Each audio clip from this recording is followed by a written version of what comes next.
Good evening and welcome to Dessert and Dish. Dessert and Dish is our weekly interview segment inviting real people to dish on the real challenges and blessings of living faithful lives. We always feature a weekly dessert, hopefully something local or homemade, because let's face it, dessert always makes conversations better. And because we all need a little reminder of the sweetness of the kingdom of God already at work in our midst. Welcome to Dessert and Dish, Allison. It's great to see you over our Zoom format and to get to have a conversation tonight. So thank you for being with me. Thank you for inviting me. I miss being able to be with you for this and have a big plate of dessert between us. But I just miss that in general. Just I know, right? hanging out with a big plate of dessert. But I'm happy we could at least do this. Yeah, yeah. I feel like the Zoom format is a taste of the sweetness to come. Mhm. We get to anticipate that dessert in person in the future, but you know, Yeah. now we do what we can do. So I'm going to introduce you a little bit more fully for the people who may not know you, although I feel like most people probably know you, but we'll do a fuller introduction in a moment. We have to introduce our dessert first. Yeah. Yeah, so we have a couple of things to introduce. And the first thing is a repeat from last week. For anybody who tuned in last week, I had Amish cinnamon friendship loaf last week. And lo and behold, I have it again this week. How beautiful does that look? It's so I love the top of it. I would be that person who would want to can I slice off the top? The top. So the answer is no, you can't slice off the because everybody wants a little bit of the top, but I understand the impulse for sure. The reason why I have the same dessert this week is because it's a brand new loaf, because I've been on this 10-day cycle of having the starter fermenting on my counter and then getting to bake it up. And you received one of those friendship starters from the Yeah. last batch. Look at this. It's been on my counter. It looks very weird. I know. It's been a very weird addition to my counter. It's been growing and I think it's been talking to itself at night. It's very dramatic. Um, but tonight I'm baking mine. And Nice. so I've already assigned my starters because it says you get 4 starters out of it. If Yeah. you got. So I kind of thought I was thinking about it because it's a friendship themed cake, right? And I thought, okay, well, I want to give one to my mom because she's an amazing baker. So I knew she'd want to try it. And then I thought I'm going to divide them between people I know really well and then some people in our neighborhood that I'm not quite friends with yet that I might Nice. this might just be that neighborly thing. Do you want to try this? And so that's how so they're all pre-assigned.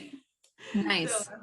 yeah, that's how I decided to do it. Now, I do have a big question though in that respect, which is, are you going to keep one of the starters for yourself to try again, or are they all being given away? I'm going to give them all away with the condition that my mom has to give me one of her starters. And That's that a way, in good, 20 days, I'll have another one, and that will be fine, right? Because I'll get one when she bakes it in 10 days.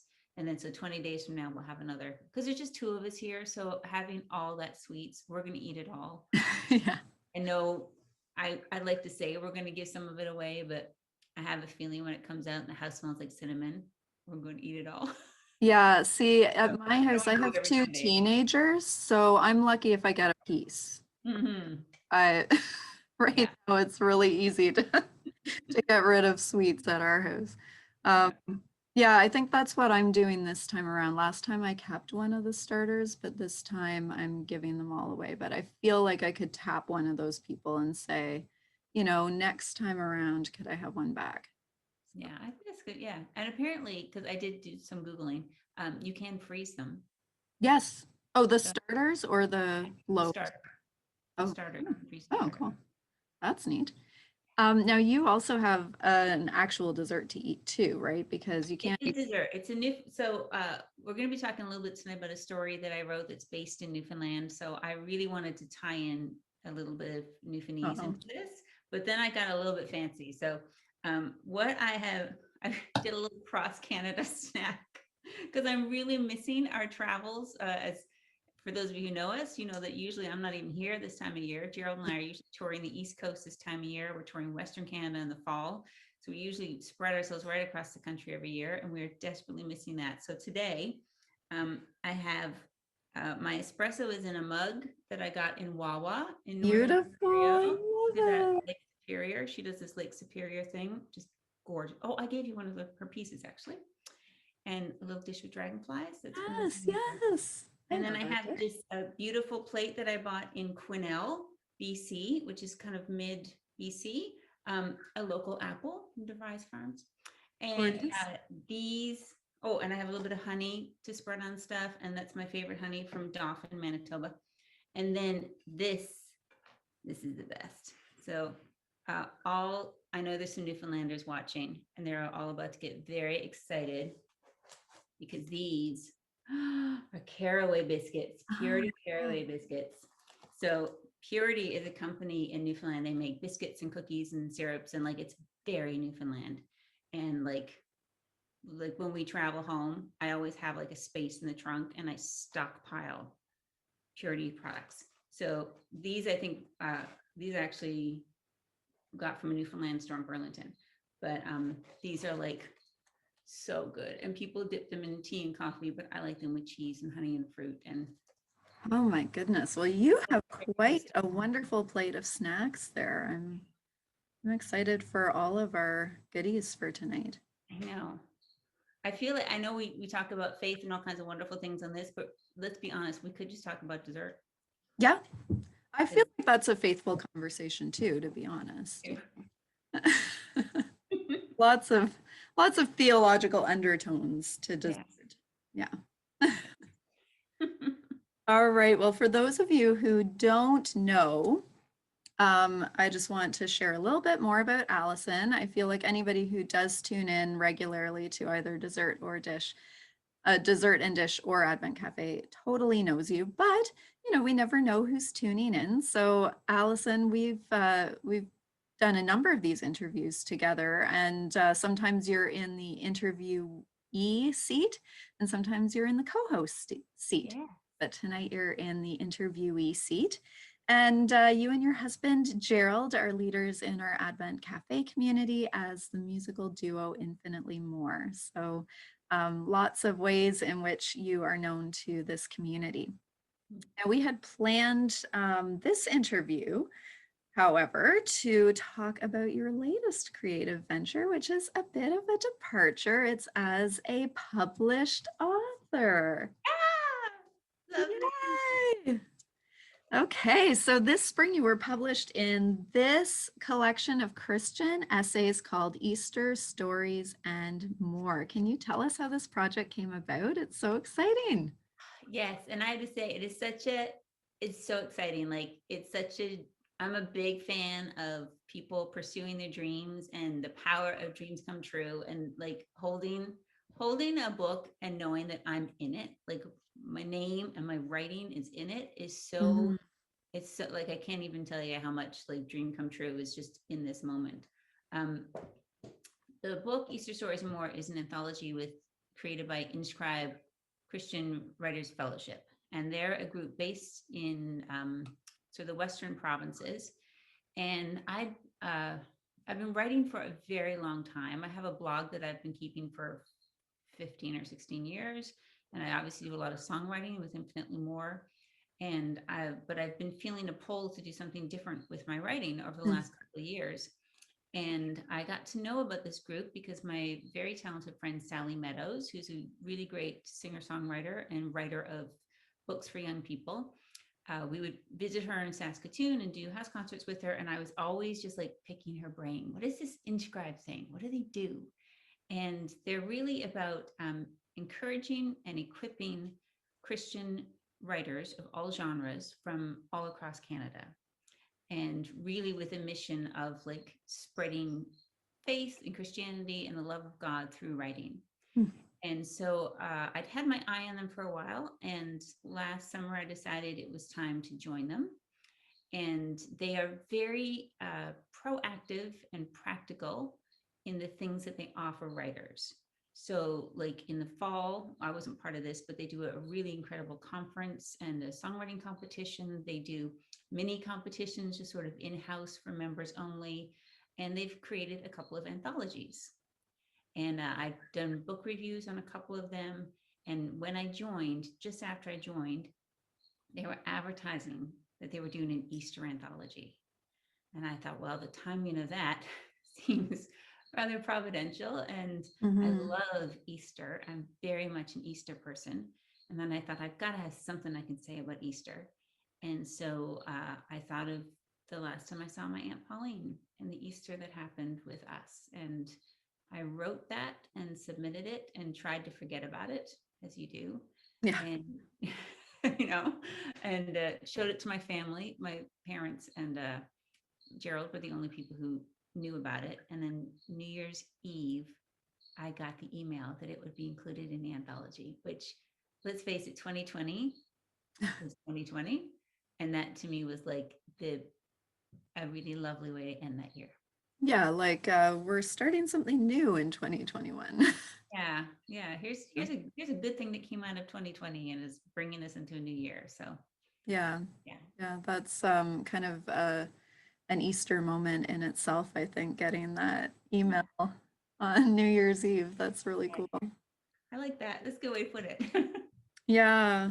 So, I mean, it's called Easter Stories and More. Can you just share a little bit more about the actual like collection and what the idea or the hope was shaping the collection? Because I mean, Easter is a fairly broad topic.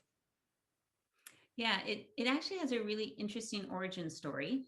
Hmm. So Inscribed has a very active blog, and all the writers are members of the group, and they often have themes. And apparently, a few years ago, they did an Easter series where people were invited to take a person from the Easter story, a character in the Bible, and imagine what their experience would have been, and write a piece that would have been from their point of view. Okay. So you had all these different pieces, and apparently it was very successful.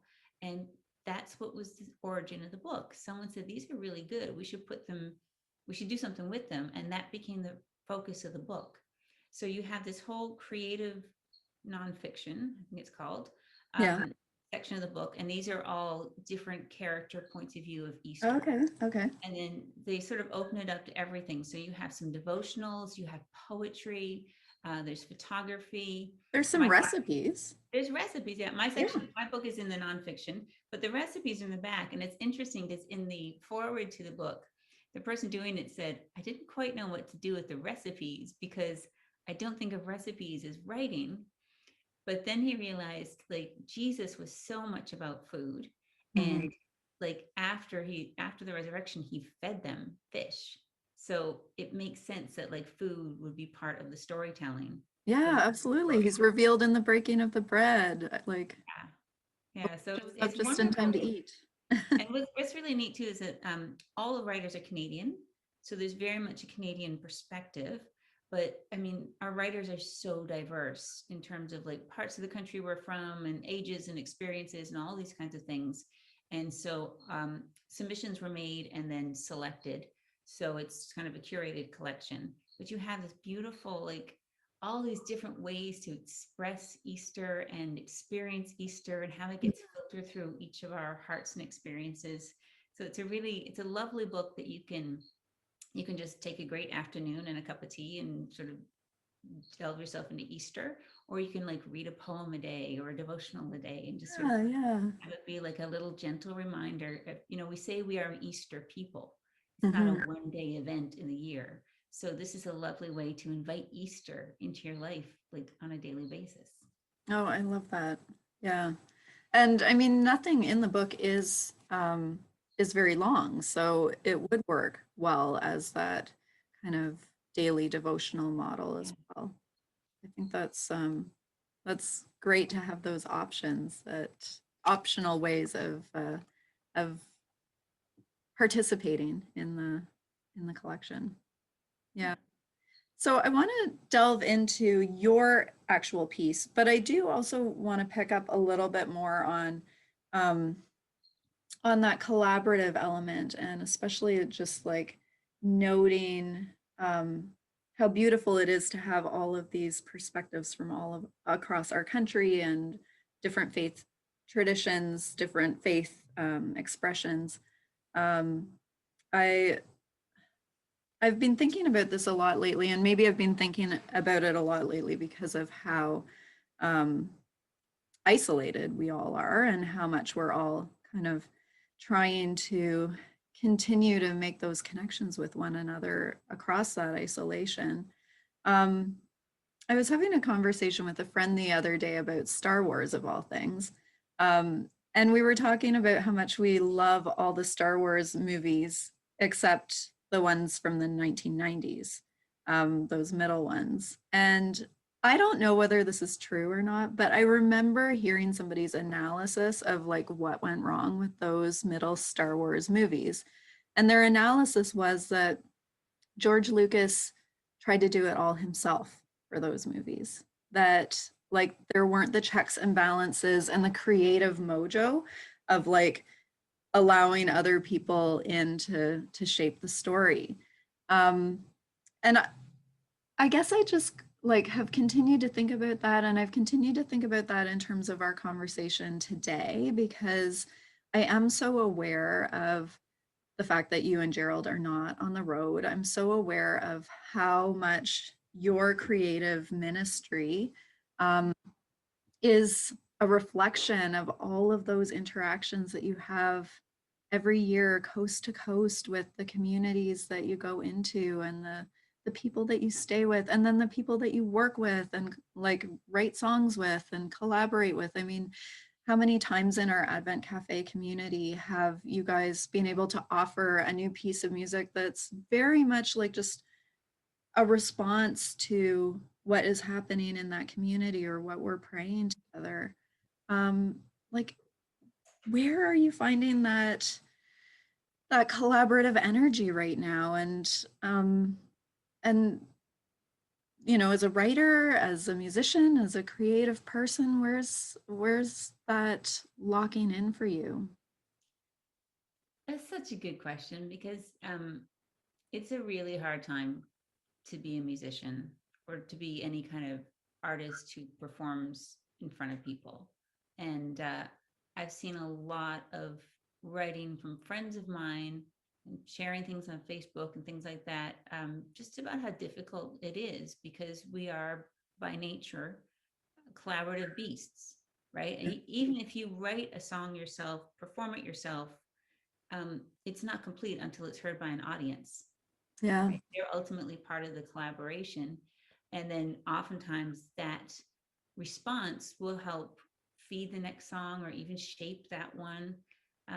So we're all very much missing out on that. I'm very fortunate that I'm half of a duo and a duo that lives in my house. Yeah. Yeah. Right? Like we're very fortunate that we're together and we're able to collaborate together, but we're definitely feeling the loss of audience interaction and interaction with other artists. We've been trying to do things online where we can.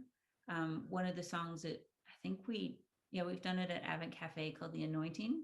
That was a co-write that Gerald did with a friend of ours, Jeff Caddo, and that was done over Zoom.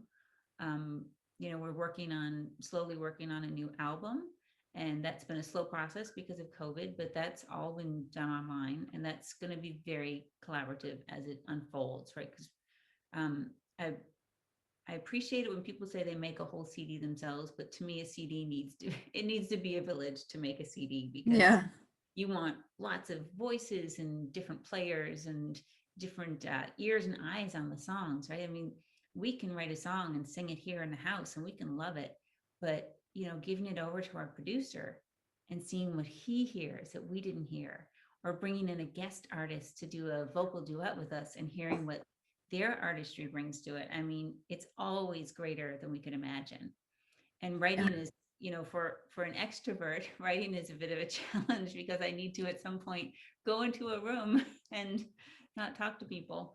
um, and that part is the challenging part, I think, for me of writing, but I still feel that collaborative pull. So like I have a small trusted group, you're part of it, and that I will say I have this idea, all right, I'm thinking about this, or could you read this? And I think that's really important for anybody to have, and I think it's important, especially in the early stages, that it is a early stages of your ideas, that it's a small trusted group Yeah, yeah. they bounce your ideas off of. Well, I know, like for me as a writer, um, my great desire every time that I do like put something out there to that small trusted group, um, you know, you always want them to just say, "Oh, that is like the most perfect thing I've ever read," like just like it's set to go. But Yeah. that never happens, right? Like you always get feedback, and ultimately like that feedback always shapes the idea in ways that it needs to be shaped and takes you in directions that you yourself couldn't go. So I find like that collaboration can be scary, and we can almost like not want it because we just want to be a finished product. But guess what? Like we're not a finished product. Yeah. And like neither does our creative work tend to be a finished product in and of itself. Like we need that push and pull with other people.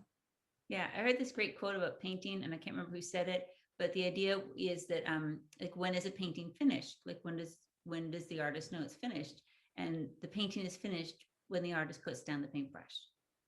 Hmm. Because there's always something else you could do, but at Yeah. some point you had to step away from the art. So I think about that. But I was thinking too that one of the great things about collaborating and like showing your work to other people is that they'll have a life experience that gives a different perspective. Hmm. And Hmm. so sometimes it's not even necessarily a criticism, but it could be, what if the story includes this? Or, we have an assumption, we sometimes write with an assumption that people know, well, of course they know that I'm writing this about the country. Whereas if Right. they're from the city, they might go, I don't understand this, or this wasn't clear to me. So it's good to have people who are diverse looking at your Hmm. work, so that way they can bring in perspectives you might not have thought of. Yeah, absolutely. I think, we all have our blind spots, which we are impossible to identify by ourselves. Mm. And also, like, I think you lose perspective on being able to see your own work at a certain point because you've been so immersed in it for so long. You can't get that, like, vantage point of sight. Yeah. Yeah. And I think I remember I was working years ago, I was working on a CD. It was the second CD that we made in Nashville. It's called Hymns in the Key of Grace. Hmm. And it's a collection of old hymns. It's very, very intimate, simple production kind of thing. And we were recording vocals, and it was a really great, amazing, talented group of people who had miraculously become our friends, which was really special. And so Allison Durham Spears, big vocal, Gaither vocal artist. She was, her husband was producing it, and she came through while I was doing vocals, and I was like, "Are they okay? Like, is it okay?" And she literally laughed in my face, and she's like, "You can sing, like you can sing." And I was, "Oh yeah." We sometimes get so wrapped up, like we talk about blind spots and perspectives, right? We're like, "Oh, what are we doing?" And like, is it good, right? We lose that perspective and sometimes that confidence. Yeah, yeah, absolutely. It seems like this Christian Writers Fellowship that you did get connected in with is sort of a testament to that truth, and just such an important resource for you as a writer, Yeah. to have that built-in sense of community and collaboration. I like the idea that you can submit things at regular points for publication or for competition or whatever. I mean, it all seems to be in the name um, of making sure that there's a community of voices around a rather solo venture. Otherwise, I mean, writing, like you say, is you do have to sit down by yourself and do it, but then you need to have that interaction as well, that conversation out of it. Yeah. I think we all write better with deadlines too. I think there's power to a deadline. So I think that's a good thing. Yeah, yeah. I think they're helpful in many ways. So let's talk about the actual story, the piece that you have in here, which is called Aunt Pauline and the Little Easter. And we learn in this piece that your Aunt Pauline was a very formative person in your life, and particularly formative to you as a person of faith. So, can you tell us about Aunt Pauline and especially what made her faith real and compelling? Absolutely. And I would say I love this because I get to talk about like the women of that side of my family who are generous and sacrificial and loving, and they all know how to throw a really good party. Um, my so this is on my mom's side of the family, and so growing up, I knew my grandmother and I knew my great grandmother on Hmm. that side, and mom and Aunt Pauline were just the only two siblings. So we were all very, very close growing up. I have very strong memories of, so we're from Newfoundland. I grew up in St. John's, and they are from a small town in central Newfoundland called Botwood. It's a shipping community, Okay. or was a shipping community when they were growing up. So we would travel back and forth, and we spent a lot of time in their home, in their town. And so I have lots of memories of like going to St. James Church in Botwood and seeing Nana and Aunt Pauline up in the choir loft with their gowns singing away.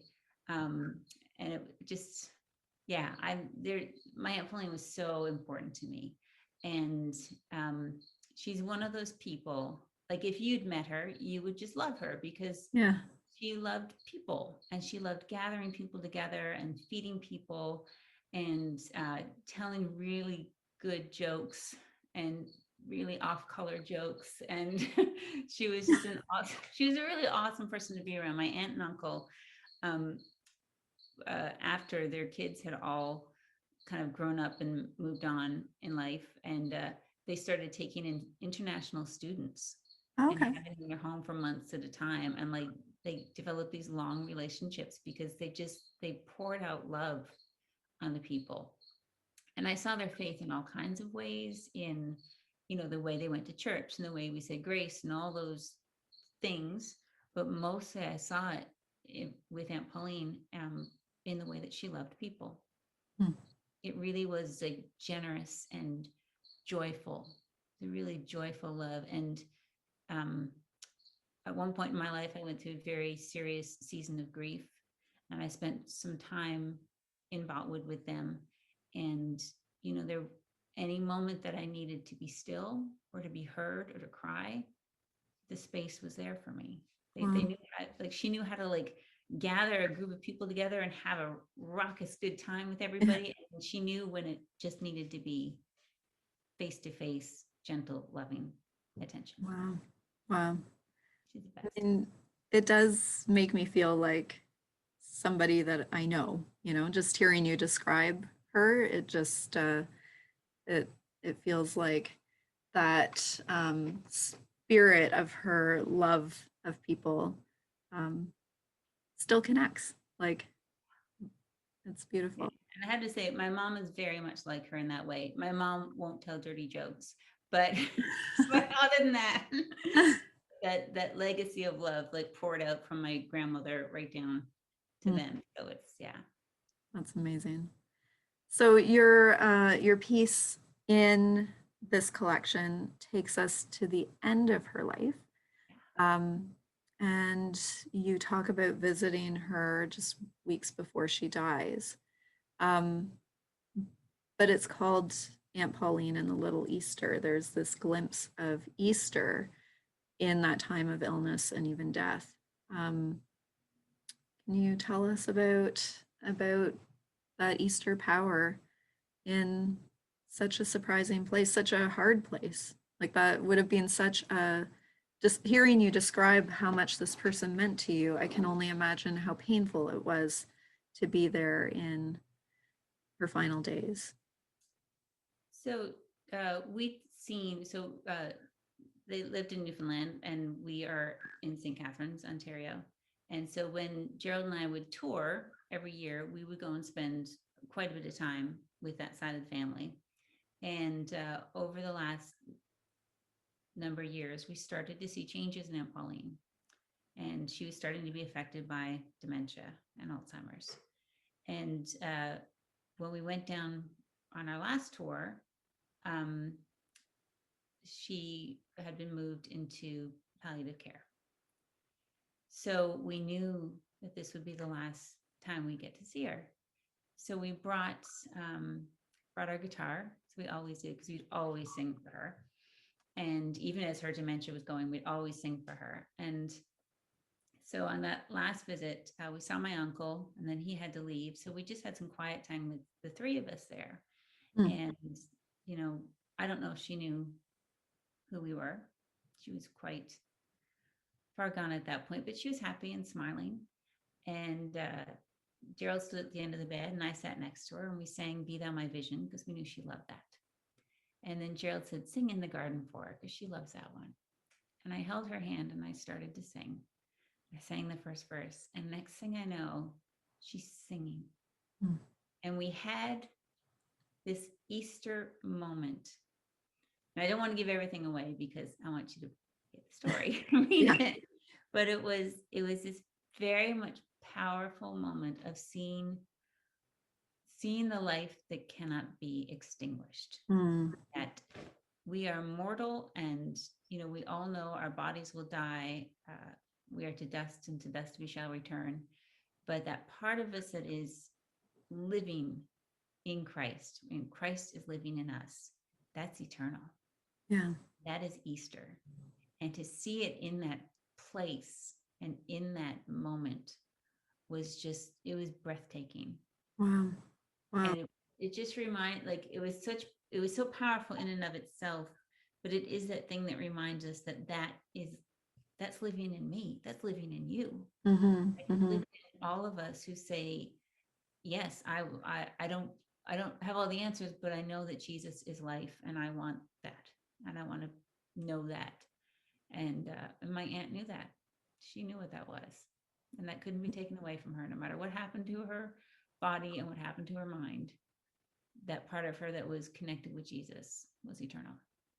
Yeah, that's absolutely amazing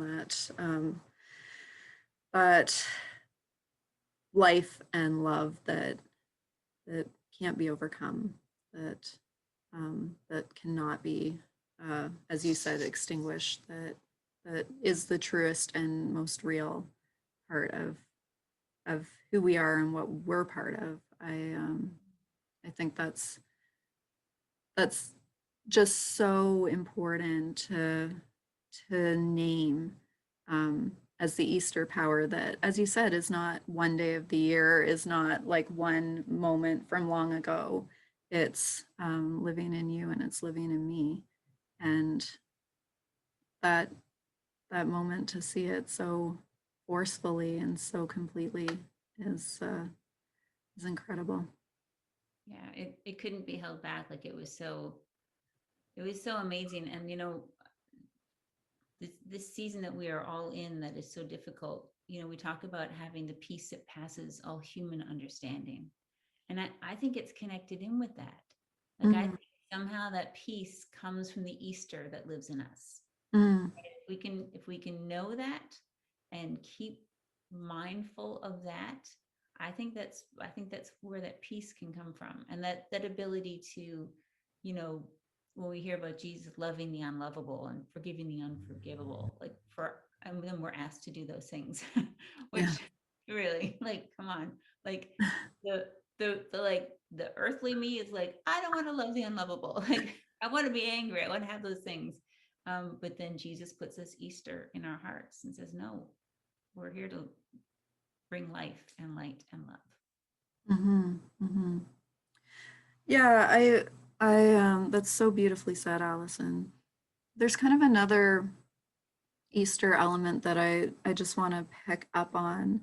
And, you know, it takes us out of Aunt Pauline in this particular story and into this moment that we're in, um, which is spring, for lack of a better word. I mean that the imagery and the metaphor of spring is so much a part of our Easter story as well.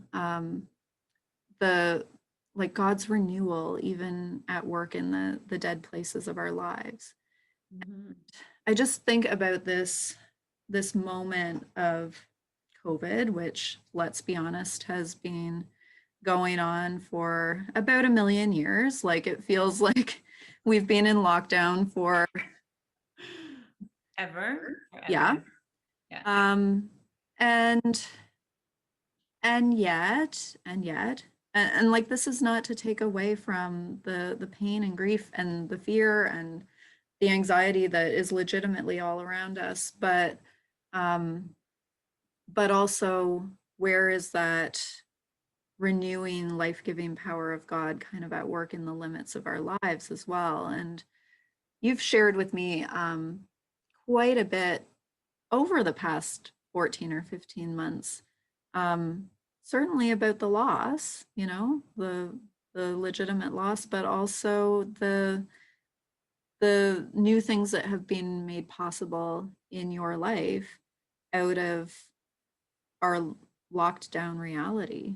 Mm. Um, can you just share a little bit about limitation and creativity, about loss and that Easter power of God working newness in us, even in the limitations? Yeah, I love that you've paired limitation and creativity. Mm. I think that there's real power in that because, so often people go, well, I would be creative if, Yeah. and they want this ideal set of circumstances. And it's like nobody ever has that. And this has obviously been a extraordinarily limiting time. I have to say, we're very fortunate that we have not had COVID and no one in our family has. So we do have some friends who have passed from COVID and a lot who have had it. Uh, but we have not had that in our immediate circle. So I speak to you as someone who has not had that pain because Mhm. I can't even imagine what it would be like to speak to you from that. So I just want to put that out to know that we've been suffering, but I know there are people who are suffering in different and greater ways. Yeah, for Um, sure. in our suffering, it has been that we've lost our livelihood, really. And it's when you're an artist, there is definitely the financial aspect of that, which has been very difficult. But it's our livelihood, it's our life, it's what we do, right? We are artists, whether we'd be paid for it or not. It's a force that is built into us, and it's how we move through the world. Mhm. So it's been very difficult not to have that. We usually do 100 events a year with all the travel and creativity and community that comes from that. And we miss all of that. It has been a year and a half or more since our last tour. It's been Yeah. 2 years since we've been in Newfoundland, which is, means 2 years without our family. It's been over a year and a half since we've seen the ocean, Wow. which is very significant when you grow up by it. Um, but very early on, our first weeks of quarantine were all about canceling things. We had to cancel a tour, our summer events canceled. Everything was just loss, loss, loss, loss, loss. And we made the decision early on that if this is what the world was going to be for us, we were not going to live in a sense of loss. We were going to see it as a clean slate. Yeah. Gerald wrote a song called Tabla Rasa, which is clean slate, and that we were going to approach it that way.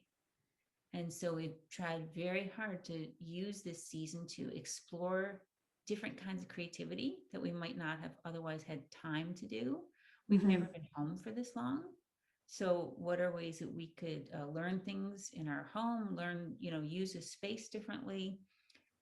So Gerald has been writing up a storm, and we've been uh, sharing songs on video, which has been a whole other sort of skill level to learn, um, and learning how to connect with an audience that way.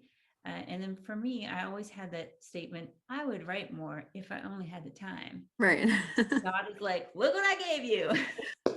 You're home. You got nowhere to go. So it's been very interesting to explore that in this season, and to Mhm. and then the interesting thing is that when we are given time to create, then we start going, okay, what were my other excuses why I wasn't doing it? Yeah, You yeah. know what I mean? Like there's a very a lot of creative writers uh, will write about this. Stephen Pressfield being one of the main ones, about the concept of resistance, and Okay. the thing that rises up. Stephen Pressfield wrote a book called The War of Art, and it basically says that whenever you're trying to do anything great with your life, whether you want to record a CD, or you want to write a book, or you want to get married, or you want to lose 40 pounds, resistance starts coming up, and it's that force. It's as impersonal and predictable as gravity. It will come up to suppress us doing great Mm, things. mm. Comes up in all kinds of ways. And so last year when I had time to write, it was like, okay, I have the time. What are the other things that are stopping me? What are the things that I'm putting up that stop Yeah, me? yeah, Right? Because at some point I won't have this time. Hopefully, God willing, we will get back on the road and things like that. Um, then I will still want to write, though. yeah. Does that make sense? Like it's, Oh, it completely makes sense because I mean, I always say I write in the nooks and crannies of life. I mean, mhm. yeah, there's always reasons to not do things. And I hadn't heard it defined like that, but that's experientially true, that resistance that we all Yeah. face, and being able to unmask it um, is is really important. Yeah, like we could spend a whole hour talking about that, but which we won't. But I highly recommend that book for anybody wanting to try something creative, because once you recognize resistance, like you're like, oh, there it is, and it's stopping me from losing the 40 pounds, or going on this great adventure, or starting my new business, right? And yeah, Running a it, marathon. it's been interesting. Yeah, yeah, exactly. When the essence of time has been removed, which for many of us, we now have this open space and open time to do all the things we've ever wanted to do. Are we doing them? And if Right, not, why? right. Wow. All right. Well, that is definitely food for thought, as we might say. That's really, really interesting. It's dessert for thought, isn't it? It's dessert for thought. There Yeah, we go. I love it. I'm sneaking back in. Okay, well, we should start to sign off here, but are there any other writing projects in the mix or other creative ventures on your radar that you'd like to tease a little tonight? I will mention that we are working on a brand new CD, a new collection of songs, and that is slowly happening because of COVID, but it is definitely happening. I also have some writing projects, but I do want to keep them a little under wraps. They're like a little seedling that needs a little bit of protection right now Fair before it enough, can fair go out enough. into the world. But I will say that if you are at all interested in our music or my writing, that we have our website, infinitelymore.ca. We have a Facebook group, Facebook page, which is Infinitely More Band, and all of our creative ventures we share out through that. And right now we're just trying to, Gerald and I together are trying to create things that will just bring hope and encouragement and light into this season. So we hope Yeah, we can connect with people that way. yeah. Tap into that power of Easter. Yes. Yeah. Yes. And is that the way that people would get their hands on this book as well, is through your website? Yes. We're selling them on our website as well. So we'd love for you to come there and take a look at that and consider having one. And we're also happy to send them as gifts to people. So a couple of people have written us and said, I'd really love this to go to my sister in Alberta or whatever. And we're happy to do that as well. Okay. All right. That's awesome. So infinitelymore.ca. Mm-hmm. Because we're Canadian. Good, good, good. Well, I'd like to thank you, Allison, for being with me tonight. Please join us next week for a chat with Caitlin, who has also recently published a book called Armor of Lights, Lovely. us to that place where light shines through our human brokenness. So I'm looking forward to that conversation with Caitlin. Thank you all for being with us, taking the time out tonight to be part of how together we get to eat and talk and participate in the sweetness of life. Thank you.